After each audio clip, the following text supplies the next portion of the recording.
Now, I was all of a sudden on the first news bulletins were going out was Davy Larmour, Northern Ireland, was the first British boxer to win a gold medal at the Commonwealth Games. The next fight behind me was a fella called Pat Goodell. Right. Pat Goodell, all of a sudden, was the first English one. Yeah. There's always been that distinction between if you do well, you're British. If you do bad, you're Northern Irish. None more famous than Barry McGuigan. When he won the title, he was British, and when he lost it, he was Irish. Yes, going by Harry Carpenter, anyway. That's correct. Well, you learn to expect that, and you learn to accept that. But Jerry Story has a saying up in his gym: no spitting, no swearing, and no politics. Yeah. And boxing largely has kept the politics out. Yeah. It's one of the only sports that I can think of that has crossed the boundaries. That politics, sectarianism hasn't come into boxing.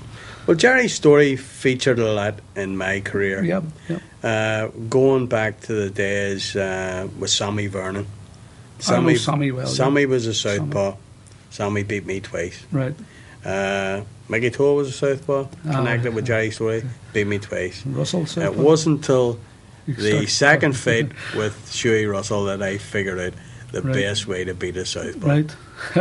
You're a slow learner. Yeah. Well, it wasn't as a slow learner.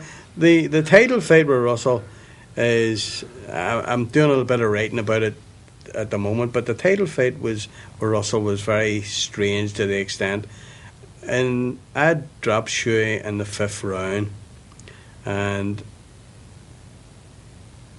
about the 6th round, I heard I came back to get my eyes touched up. They were bleeding. Right. As I came back to the corner to get touched up and get a drink, a voice, and I looked around in shock because it was a voice of old Sammy Hamilton. Right, wow. And he said, and I looked around in shock because I knew Sammy Hamilton had died a lot of years before, but the voice said to me, the best way was throw plenty of right hands. Right. And from that round, if you watch the fight, the right hands came in more prominent on their own without a left lead. It was always a right thing, Well, we'll get to that fight later, but come back to the Commonwealth Games. In the 1970 Commonwealth Games, when you came back with the bronze, there was very little recognition and acknowledgement, but it was different this time. You came back to Leopold Street in the middle of the night, and you were expecting everybody to be in bed asleep. But there was bunting, there was banners, there was people hanging out the windows. Well, we came down, there was myself, Jerry Hamill and Jack Monaghan were in the taxi coming down Leopold Street, and we came down as we passed Columbia Street or Ohio Street. We're coming down Leopold Street. I seen the fire at the bottom, and I thought it was rioting or it was troops or something. The trouble, 74, wow. I thought there was trouble, and we pulled up outside. I was married by that time, and I lived in 150 Leopold Street, and we pulled up at 150 Leopold Street, and Hamill was dying to get back to Ballymena. He wanted to get home, and of course he was disqualified in the Commonwealth. Yeah, he was disqualified. Won the gold 4 years later. Yeah, that's correct.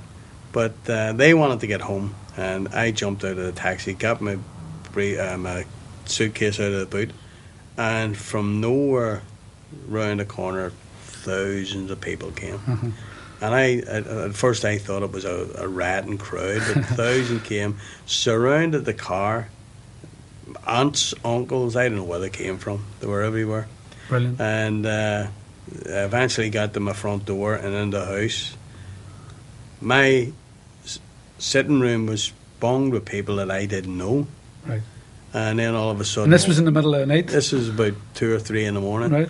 And my wife was pregnant at the time. Next thing she came through the door, heavily pregnant. And guys up my stairs taking my front windows out and everything. And wonderful memories. But and they were singing and... Yeah, they had a bit of a shindig the early hours of the morning until I arrived home. And you just wanted to get to bed? I just wanted to get to bed. I was done out. But the funny thing is, when I was leaning out the window and people were waving and filmed, newspapers were taking photographs, I heard the wee voice, Larmour, Larmour. It was Hamill. Will you tell them to let us go home? The taxi was still stuck outside. Oh dear. In 1974 was another experience for you. You went to Cuba and you fell in love with it. Cuba John Rogers and I were picked by the Irish Boxing Association. They represent Ireland and Cuba. John fought, the first fight he fought was against a Spaniard, and he stopped the Spaniard. I drew Constantine Gruescu, who was European champion, Right. brilliant boxer. And what, at that stage of boxing, opposed to the Commonwealth, that stage of boxing, you found teams were going to go to extremes to get a win or get a medal. Right. What actually happened on the World Championship stage, outside the arena, it was sweltering with heat in Cuba, up in the hundreds and maybe the 90s at night time when the fighting was taking place. But when we went into the actual arena, it was ice cold. Right. It was blowing, and we didn't realise. We'd seen the Russians sprinting up and down, getting the sweat going. Yeah. We didn't realise why they were doing that. Right. But when we went in and felt the cold of the place, we realised. But by that time, it was too late. So I was third round, you were just starting to warm up. Yeah, I was beaten points by Constantine Gruescu. Consequently, after the Commonwealth Games, I'd already beat Gruescu Right. in the members' room in Balmoral. Right. And I found him very, very easy to handle even then. But the night when we fought in the stadium in Cuba, he was all over me like a rice. I took a long time warming up. Well, this is it. That was due to not being warmed up. Mm. But you also fell in love with Cuba. You loved the country. Cuba, it was a poor experience for you? country. It was 75, poor country, but fantastic. We had a fantastic time. Met a lot of friends there. Two guys that came to my room, John Rogers and I shared a room, and two guys that every night that would Graham Munton, who was I know him well. I know Graham very Graham English was, fella. yeah. Know him very well. Well, lovely man. Graham represented Cracker. Bermuda. Wow. He represented Bermuda at the first World Championships. John Rogers and I, we used to sit. And the only Spanish we knew at that time was Ocho Refresco con hielo, por favor, Right. and cheese sandwiches. So they used to bring 8 Coke with crushed ice, a big platter with cheese sandwiches, Coke crushed ice. And there was two Americans came to our room every night. One was Marvin Steenson, Right. who was the American heavyweight, and the other one was Leon Spinks, who ended up winning the world heavyweight title of Muhammad Ali. So we knocked about with those type of guys. Right. They weren't celebrities to us at that time. But Tifilo Stevenson, I'd met him on a couple of occasions in Cuba, Romania, and different competitions. And Graham Mountain, he fought Sugar Ray Leonard, so he did. Did I? I didn't know that. He did all right. Yeah. Did you meet Castro?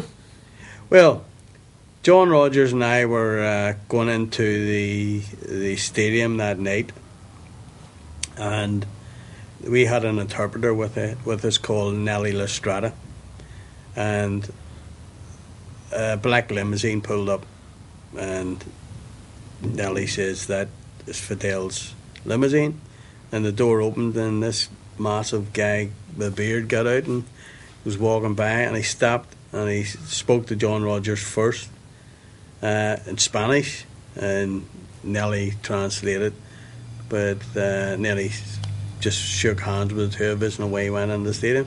But it didn't register us. Fidel Castro, we didn't know what importance or what significance he meant. As at that time in our psyche, boxing was boxing. That was our life sort of thing, Yeah. But we met him. But another wee incident, I'll just go back to the Commonwealth Games in Christchurch. You had an incident with a well-known rock star.